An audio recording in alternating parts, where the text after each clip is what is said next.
Welcome back to the Celtics Nation Rise recap. I'm Griffin Aldridge. Alongside me, we have Tommy Martinotti, and your Boston Celtics have been defeated by the Utah Jazz with a final score of 105 to 103. Rough game. We came in here before we even started and we said rough game. Like this is one of the worst games you're gonna get this season. I hope at least. Maybe this is the worst game of the season. We got it over with. But I'm clearly frustrated, and I think you are too, Tommy. But if you want to go over initial thoughts, what do you see from this game? I mean, this is definitely the first loss that is just they just played terrible and it didn't deserve to win, but at least their past games that they've lost. Philly was the season opener was a tough game down to the wire. They just had a bad last 7 minutes of the game. New York, at least they played hard and tried to make a comeback against obviously New York's a way better team than Utah. And the Houston game off a back-to-back, I didn't really expect them to win that game, but this game felt like a not a Must must win, but it felt like oh, a game that the Celtics had handed to them for a win. yeah. Utah's coming. This is a second night of a back-to-back for Utah, and Utah is just simply not a great team. They have some young guys that played really well tonight, but the game the Celtics should have won. And the two things that stand out to me and probably every Celtics fan that watched this game was their three-point percentage and the rebounding margin. The Celtics shot 11 for 51 from three, and Utah had 15 rebounds to the Celtics 36. So almost getting out rebounded by 20. And shooting percentage, that 11 for 51 is really not going to cut it. 51 threes. If you're not hitting threes, you got to find other ways to score. But those are the two things that just stand out to me. And a game that you really just don't want to lose if you're a Celtics team and where they are right now. Oh, you said it right there. And I was frustrated. I think it was 4 minutes like 4 minutes remaining in the fourth quarter, I believe around that mark. And I was like, why are we not figuring out another way to score the basketball? Which they did. They ended up going a different route towards the end. But, you have to figure out another way. Threes aren't dropping. You need to figure out another way to win the ball game.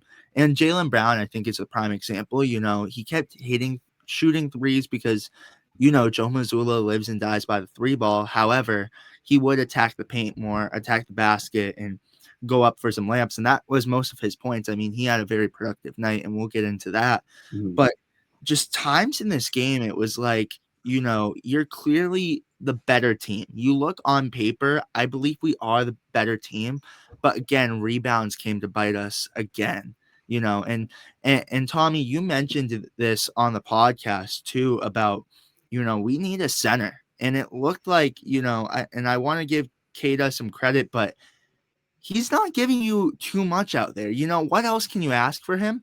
I think as a backup center, he looks pretty good, but as a starting center, he looks rough out there. And I've been frustrated with that. And, just productivity just plummeted. It plummeted. The first quarter looked great.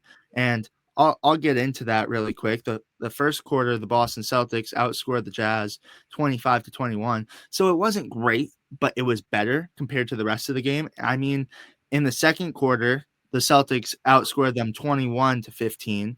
And then the Jazz in the third quarter, it just looked horrible. It was horrible basketball. We got outscored 38 to 26. We're not doing anything defensively, could not rebound the ball, and we were just drowning from the three-point range. And in the fourth quarter, both tied 31 to 31, giving you a final score of 105 to 103. But Tommy, it was just sad basketball, and I know this Boston Celtics team can do better. Like they're capable to being able to play in the paint. They have some size. Jaylen Brown could go play in the paint. You have guys like Keita. I mean, Josh Minot, he's a guy who could also play in the Yeah. paint. I think that the Celtics, what they are struggling with right now, especially on a game where they struggle from three this badly, besides Jaylen Brown, nobody else was able to get into the paint and create for themselves or anybody else. Brown was 0 for 9. He still ended up having 36 points off on a pretty efficient game inside the three-point line. Besides him, White continued to struggle tonight. Pritchard had a great first half and had an extremely quiet second half. Simons had 15 points. Not the most efficient night from him again. And then other than that, it was quiet from everybody. Hauser only had 4 points. Boucher came in and gave him a little bit of a spark, but I don't think he's going to do it at the center position either. He's just too undersized. So besides Jaylen Brown, they just haven't had. We talked about, can Brown be that 1A? He's shown that he can be, but who's going to be that second option now? Derek White has had a slow start to the season. Pritchard has been struggling as well. Besides, he shot the ball well in the first half tonight, but other than that, he struggled to shoot the ball as well. So it's just finding points from your front court. I mean, Minot had 2 points tonight. Keita had 9 points, but I don't think Keita had his best game at all. So it's just finding those second and third options other than Jaylen Brown to step up when the Celtics need it. Yeah, and I also wanted to say this, like you look for that second option, and I believe who they brought in to be their second option this year because they didn't trade him, so I think they expected more productivity out of him was Anthony Simons. Hmm. And I'm not saying he had a bad night, but I know he's more than capable of putting up 15 points. Maybe that's a harsh take because he's doing what he can do off the bench. He's used to being a starter in Portland. He's coming off the bench, playing a different kind of basketball than he's used to. So maybe that's the case, but also it makes me question because again, you mentioned Minot only having 2 points tonight, and it's like, can you get enough offensive production out of him? Yeah, It's just like they're struggling to find the offense from that 4 position, yeah, because 100%. I look at it and it's like, all right, the rebounds are there, and I think you were gonna chime in on that, so you could chime in on that after, like, Yeah, 6 rebounds from him is incredible, great, but you're still not getting enough offensive production. And I like what you said is you need to find someone to, take that second scoring option, be that second leader because it can't just be Brown. I mean, he had 36 tonight and it looked like it was just him playing basketball out there for that's some what it time. felt like. I actually wrote this down. The Celtics were minus 22 when Jaylen Brown wasn't on the court, and that was with 8 minutes left. So I'm pretty sure that stat stayed about the same. And that's just when your best player's out of the game, you're going to need other guys to step up just to keep that game close. And Utah's a team where you expect your second unit to keep up with their second unit. And besides Brown, no one was able to show up tonight. Yeah. And another guy too, like you already mentioned, was Peyton Pritchard, who had 18 points, but he had 15 in the first half. And I was even thinking, Tommy, like, and I blame myself maybe for the Celtics loss because I was like, hey, if he wins, he could potentially be Celtics Nation Rise Yeah, MVP. right. He keeps going, but he was quiet that second half. And it's like, you really need guys to be productive all 4 quarters. If not, give us a good chunk, play when it means most, play down the stretch where it means most, like it's tough basketball, but I also wanted to mention too, I don't know if you saw this on the broadcast, but I saw George Niang give a little glare to the camera, and I think this win for him was huge. But did you want to talk about him a little bit? Because we didn't have you on here with George Niang. What were your thoughts on that? I'm just curious. I did not want George Niang to be on this team. I'm not gonna lie. I've never been a fan of him. He grabbed Brown's knee in that playoff series against the Sixers. He's always been a guy to kind of try to mix it up against the Celtics. So I would never look forward to the George Niang trade. In fact, I was definitely one of the fans that wanted to see him get traded, and he did. And I'm sure tonight he's feeling great after seeing the Jazz knock off the team that traded him. And let's face it, he'd definitely rather be on the Celtics than the Jazz because it speaks for itself. But yeah, I wasn't big on the Niang signing to begin with, so I wasn't sad to see him go. But I'm sure he's excited right now. Yeah, and I do have another question I want to add on with Niang, and then we can move on to a different topic. Mhm. But is all right, he's out with an injury right now, but say the Celtics never move on from Niang for RJ Lewis. Do you think the Celtics would be better off with Niang right now in the starting lineup at the 4? I Or don't know if he would come in and be a starter, but I will say a game like this, it looks like he could have had an impact off the bench just because of his shooting ability. And I think he could have given this team a possible spark tonight with some made shots and, some scrappy defense. I think they missed that a little bit. But I'm not really going to lose sleep about not having George Niang on the team. He, could have helped us tonight, probably.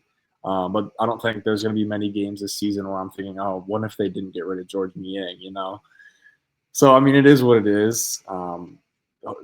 Tonight and moving forward, like we talked about in previous episodes, they're going to have to try to make some moves at the deadline and give this roster just more depth and more options behind Brown, especially in that front court position with Minot and Kada. We're just not getting enough consistency on the offensive end to win games that we're going to need to win moving forward. Yeah, and I want to go as far as say this, and I agree. I don't get sleep not thinking about, George Niang. I lose sleep being like, what about if we kept our core with Holiday and Porzingis? Obviously, you couldn't because you Yeah, were able to this the second money. apron, but Yeah.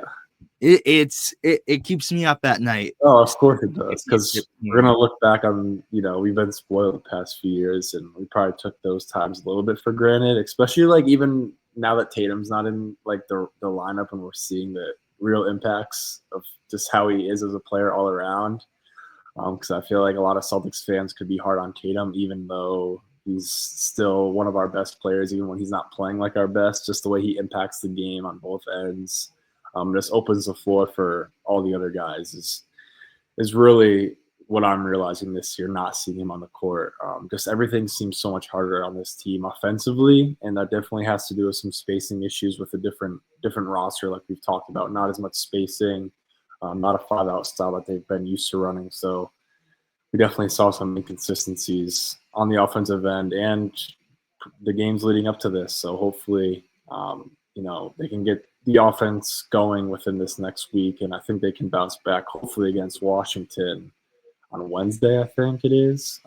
So we'll see. But I'll go into a few player stats real quick. For Utah, a few guys that stood out to me. Lauri Markkanen had 20 points, 7 for 17 from the field, shooting 41%. He had an okay game, not one of his best games, but Keontae George for Utah really, really stepped up and played great. He had energy the entire night. He had 31 points, 5 rebounds, and 4 assists. He shot 56% from the field and 40% from three. Then from the Celtics, it was a pretty quiet night for a lot of guys. Like we already talked about, Kada and Minot combining for 11 points, not giving you much production out of that front court. Derek White, 10 points, 3 for 8 from three. Again, he's continued to struggle to shoot the ball. 8 of his 9 shots came from the 3-point line. So he's been settling, and when he does attack into the paint and kick it out, it feels like the spacing is always messed up. He's making a pass that's going out of bounds. That happened twice tonight. Then Brown played terrific. Struggled from three. He was 0 for 9, but he had 38 points, 13 and 28 from the field. Shot 46%, not terrible considering he went 0 for 9 from three. So our best player is being our best player. We're just looking for some other guys to step up. Pritchard had 18. He had 15 in the first half, so he really had a quiet second half with only 3 points. He was 7 of 15 from the field. On the bench was really quiet besides Simons. He had 14 points, 5 of 13 from the field. He shot 38%. So, again, not as efficient as you want him to be, but he is giving you at least a little bit of a scoring spark for that second unit. Besides that, it was really nothing much at all. Garza struggled out there. He only took 2 shots, both from three. Didn't hit either one of those. Hauser, only 4 points, 1 of 8 from the field. 1 of 8 from three as well. So all of his shots were from beyond the arc. And you need guys like Hauser this year to step up and hit those shots. You can't be going 1 for 8. His role on this team is to make threes. He's not going to impact the game much on defense. I don't think he's a terrible defender, but he's not an above average defender either. So the Celtics didn't get any help besides Brown, really, and Pritchard in that first half on the offensive end, and that showed. Another thing that caught my eye real quick, the Jazz only had 36 points at halftime, and then they scored 69 points in the second half. I think that's just not acceptable to a team like Utah. And I was thinking this before the game even started. If the Celtics let Utah stay in it, they would gain that confidence like we saw in the second half and play with more swagger than the Celtics. And that's exactly what happened. And of course, they ironically lose off of an offensive rebound given up by Keita and Nurkic. Gets a little floater right under the rim for a bucket to seal it with 0.6. But it's a really tough game, and the game that's you just can't lose it for the Celtics. No, and I want to, and I'm not saying this player is a make or break it too, but like with no Walker Kessler too, this is a game where he's going to get some rebounds as well. And it's like you looked a little better off on the offensive. I mean, on the glass, I feel like with Walker Kessler in there, he's not going to give you a whole ton, but it's still going to be a lot more too. So with no Walker Yeah, Kessler too, you still got the loss, which not even it wasn't even competitive. Like they got out rebounded by 19 to a Utah Jazz team who has good size, but you can't get out rebounded by Utah by 19 and shoot what they shot from three and expect to even be in the game. To be honest, they were lucky to even be in that game. Oh, 100%. And this is one where, last year we would look at this game and be like, all right, this is a game where we're not going to get up. We're not going to get excited for it because the Celtics should steamroll it. But I won't even lie, Tommy. I don't know about you, but there were points in this game where I'm like, this is competitive. Like, and it was for the bad reasons. This team, they proved that they're more than capable to be competitive with good teams. Mm-hmm. Like you mentioned at the beginning of this, the New York Knicks, beating the Cavs, beating the Philly, 76ers. yep. Yeah, like they've been playing with competitive teams. And then you play a Utah Jazz team where, again, not a must win, but you should win this game. Yeah, Like, game you want to win. Yep. yeah, it's a game where you look, all right, this is one that we should pick up. Like Rockets, you're looking at that one. All right, we should be competitive, but don't have to win this. But this is a game where it's like, all right, this should be a win. And, you're looking at Washington and being like, all right, is that going to be a competitive game too? And I want to do this, Tommy, and we got to think of what to call it. But, we give Celtics Nation Rise MVPs for a win. But Jaylen Brown, and I swear every night we do this, Jaylen Brown will step up when the game is out of reach and we end up losing it. What should we give Jaylen Brown? He deserves something, but we can't give him a Celtics Nation Rise MVP because that's for wins. I just What think he's really solidified himself as able to be that 1A guy that I feel like I say almost every time we're on here talking about Jaylen Brown, because that's something that I really wanted to keep an eye on to start this season. He's done even more than that. He's been the most consistent guy on this team on both ends. He plays with heart. I thought he was going to get ejected at the end of the game there because he was super frustrated. And I don't blame him. He's playing his heart out. He's diving on the floor for loose balls. He's carrying the offensive load for this team. And he just needs other guys to step up around him and just be effective. And they could win, especially a game like this. They would have won by, easily 10 points if they clean up a few rebounds and hit a few more shots. I don't know what to give him. I don't know. I mean, I feel like he's just give him his flowers for being, our best guy this year and being consistent. And I said this last time when we beat Philly, but this is a guy who, when Tatum comes back next year, or who knows, even this year, depending on how his recovery comes, but that's a point where Jaylen Brown is really going to get the respect he deserves because he's going to play, he's getting the respect he deserves now, but he's going to be playing complementary with Jason Tatum once again. And he's going to, see what Jason Tatum has to go through. And I feel like, now taking those shoes over when Jason Tatum comes back, he's just going to be a different player than we're expected. And he might, surpass what we've seen in the past and be a better player than what we've seen and just be a better complementary piece to Jason Tatum because just how he's been playing. But do you 100%. have any thoughts on that? Yeah, I mean, I think this will just make Tatum's recovery process when he is back on the court easier because he's not going to have to take that full load onto himself. He'll be able to ease in back into the offense, trust Jaylen Brown with the ball in his hands and make plays and make the game easier for Tatum when he returns. So I think this is a good growing moment for Brown, to take all the big shots and have the ball in his hands down the stretch of a game. So yeah, I think by the time Tatum comes back, whether it's this year or next year, it's just going to make that beginning process with Tatum getting comfortable again a lot easier and take a lot of pressure off him. Yeah.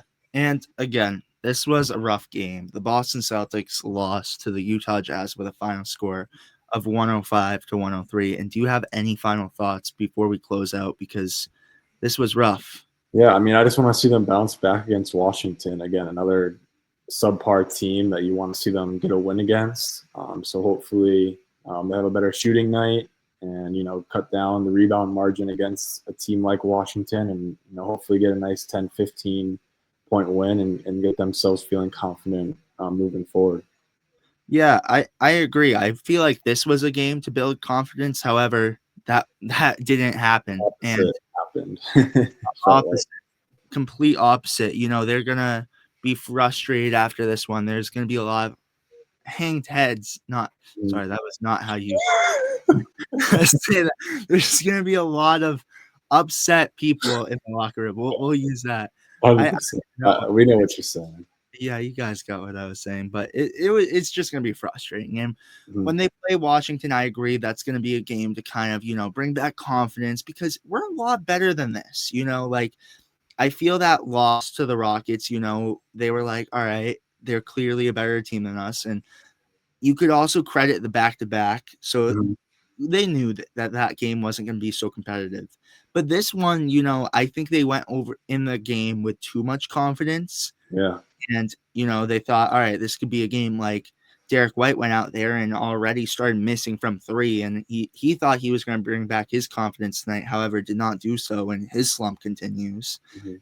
And I like what you said, Tommy. When we face Washington, that's a game to capitalize over and get a big win. We're due for one. It's time to get a big win, and that's a must win as you end up facing Orlando a couple times later in the week too. So need to Those will be tough games against Orlando. They've been struggling a little bit, but I think Orlando has a lot of talent, so those games won't be easy either. yeah, you said it right there. So that's a point where you have to get your confidence back. It's just you have to get a good team win. And that's it. That's it. But anything else before we close out? That's all I got. Just hopefully they can build and improve on Wednesday night. Yeah. Well, the Boston Celtics again, 105-103. And with that being said, you guys, thank you so much for watching. Make sure to like and subscribe and turn on post notifications to be notified every time we upload. We will be back here Wednesday against the Wizards. So make sure to tune in after for the recap, and we will see you guys with the next one. Peace, guys.